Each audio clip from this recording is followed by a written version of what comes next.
Tidak seorang pun yang menyalakan pelita lalu meletakkannya di kolong rumah atau di bawah gantang, melainkan di atas kaki Dian, supaya semua orang yang masuk dapat melihat cahayanya.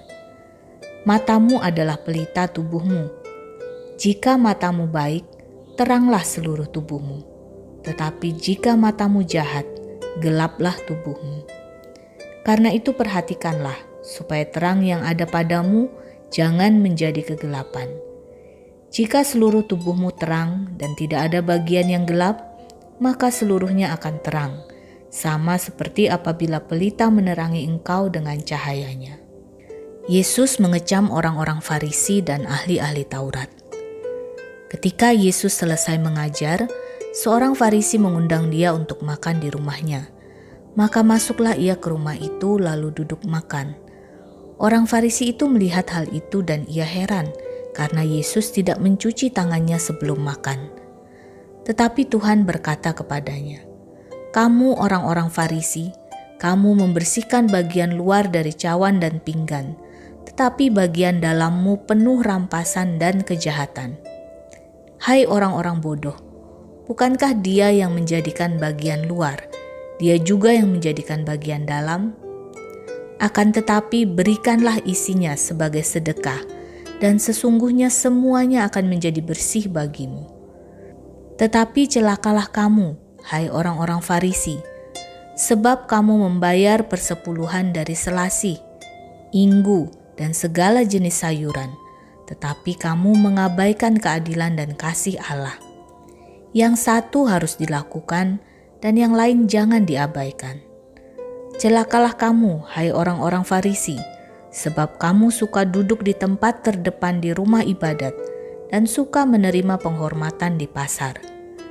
Celakalah kamu, sebab kamu sama seperti kubur yang tidak memakai tanda, orang-orang yang berjalan di atasnya tidak mengetahuinya."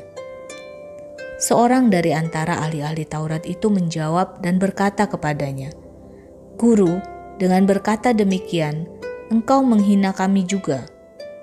Tetapi ia menjawab, "Celakalah kamu juga, hai ahli-ahli Taurat, sebab kamu meletakkan beban-beban yang tak terpikul pada orang, tetapi kamu sendiri tidak menyentuh beban itu dengan satu jari pun.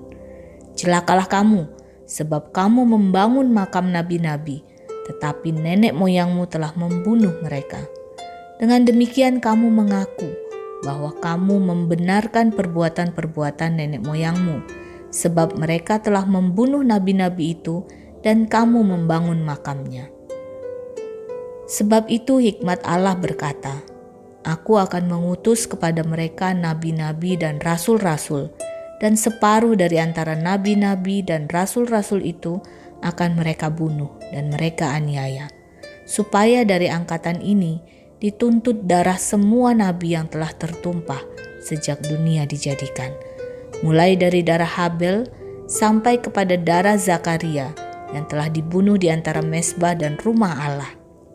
Bahkan aku berkata kepadamu, semuanya itu akan dituntut dari angkatan ini.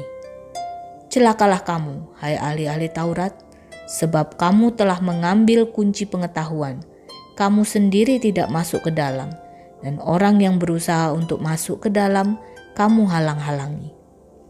Dan setelah Yesus berangkat dari tempat itu, ahli-ahli Taurat dan orang-orang Farisi terus-menerus mengintai dan membanjirinya dengan rupa-rupa soal. Untuk itu mereka berusaha memancingnya, supaya mereka dapat menangkapnya berdasarkan sesuatu yang diucapkannya.